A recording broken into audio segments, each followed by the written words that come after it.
Today at shopdapp.com, we're going to be identifying suspension components on our MK7 GTI.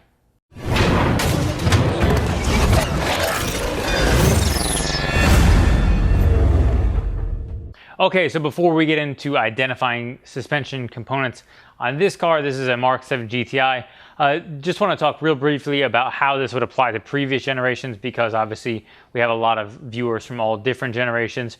MK7s have independent rear suspension and a suspension that's much in the front, much like you would find on pretty much all Volkswagens, with the exception of some vehicles that use four-link suspension like the B5 Passat, and then Audi models also use a similar four-link suspension to that. We'll go over that in the future on a separate video, but on this video we're going to be going over this particular suspension. This would apply to pretty much all GTI models, Mark 5, Mark 6, and then including the Mark 7, CCs, Tiguan's, and pretty much all current model VWs would have a very similar suspension to this particular car. So let's get into the suspension components. Okay, so here we are looking at the driver's side of the vehicle. The wheel has been removed from the vehicle, and obviously we have our brake rotor and caliper assembly.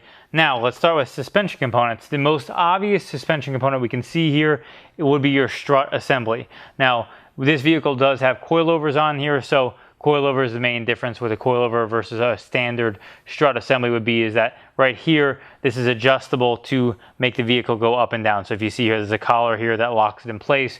You would loosen this, and then if you see the threads here, you can raise and lower that depending on the height you prefer of the vehicle. So here we have our strut assembly. This is what has your, what you would call a shock absorber in it. The main difference between a shock and a strut is that a strut actually is a structural component of the vehicle, which means the actual weight of the vehicle is supported by this assembly, which is the coil, obviously coil assembly. The strut then goes into the steering knuckle, which eventually does hold the weight of the vehicle on it. So that's the main difference. On this vehicle, you'll find a strut on the front, again, strut being structural, and then a shock on the back, which we'll go into once we go into those components.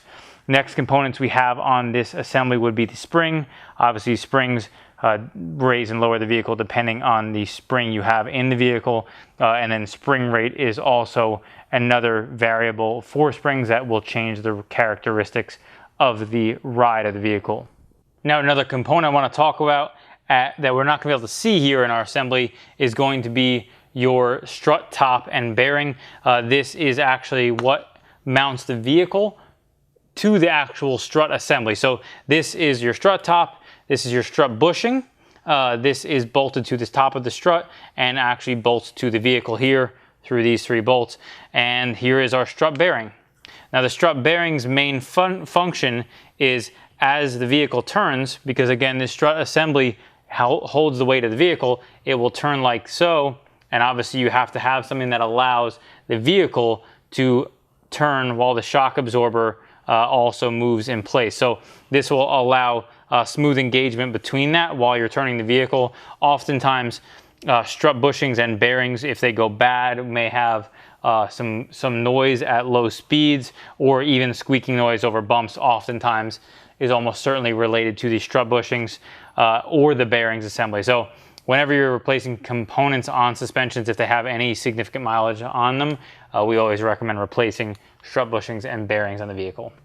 Okay, so here we are underneath the vehicle, and obviously we have our rotor and caliper assembly here. We have the lower control arm here, and then we have our ball joint here. Now the ball joint actually does hold the weight of the vehicle on it itself. The strut goes into the steering knuckle, which is where is found here, this big metal assembly that all of this bolts to, and then the ball joint goes into the steering knuckle, which then rests again on the ball joint and lower control arm assembly, where the weight of the vehicle rides on. Now if we take a look at the back side here, again this is one of the corners of the steering knuckle. Here's our tie rod assembly. This is what your steering wheel attaches to, and if you take a look here, this is where the adjustment would be for adjusting your tie rods during an alignment. This would be your toe adjustment. So you also can take a look here at the sway bar assembly, and the sway bar actually goes from this side of the car to the other one, and then has a sway bar link that goes up to the strut assembly here. And again, if we take a closer look, Right here is where you have your sway bar link that connects to the upper strut assembly and then goes to your sway bar. Sway bar does go across the vehicle to the other side and looks exactly the same on the other side. And the sway bar does keep your vehicle flat during turning, so it transfers the energy from one side to the other side to keep everything in symmetry. Now again, we're going to take a look at the steering knuckle assembly from the back side. Here is our axle that obviously drives the vehicle. Here is the steering knuckle assembly. These bolts right here are for holding in the wheel bearing, which again attaches to this knuckle assembly. Tie rod again here, ball joint right here. You can see the nut up here that holds the ball joint on. And then finally, we can take a look right here is where the strut actually sits into the steering knuckle. And this has a lip around the bottom that kind of seats it in place once you have it all in, and then a pinch bolt here for that. And just so you know, if you're ever looking for disassembly stuff, we have a coilover video, a DIY that shows you how to install coilovers, these coilovers on this car, which we'll link to so you can check that out. All right, so we're here on our back side of the assembly here. And again, here's our rotor and hub assembly. And here is our rear shock. Again, you can see here that the shock is essentially just the shock absorber itself and not anything else that is structural supporting the weight of the vehicle. The weight of the vehicle is supported by the spring assembly here, which has a perch in the body up top. Again, the coilover you can see threaded up and down here. This allows you to adjust the perch of that coilover, and then it sits into the rear lower control arm here, and it has a seat inside the lower control arm itself. Okay, so as we look from the bottom of the vehicle, again, we have our lower control arm. This is where our spring is seated. And then right here, we have our tie rod. We have our trailing arm. And on the upper side, there's another control arm. The upper control arm that mounts to this.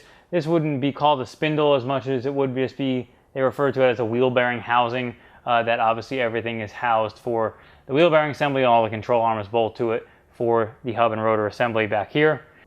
Over here, we have our sway bar link. This is a short one that's mounted here, and then the sway bar, again, much like the front, runs across the other side and has the sway bar link that attaches to the other control arm here. Thank you so much for watching our suspension component location video. If you like this video, be sure to give it a thumbs up and subscribe for more like it.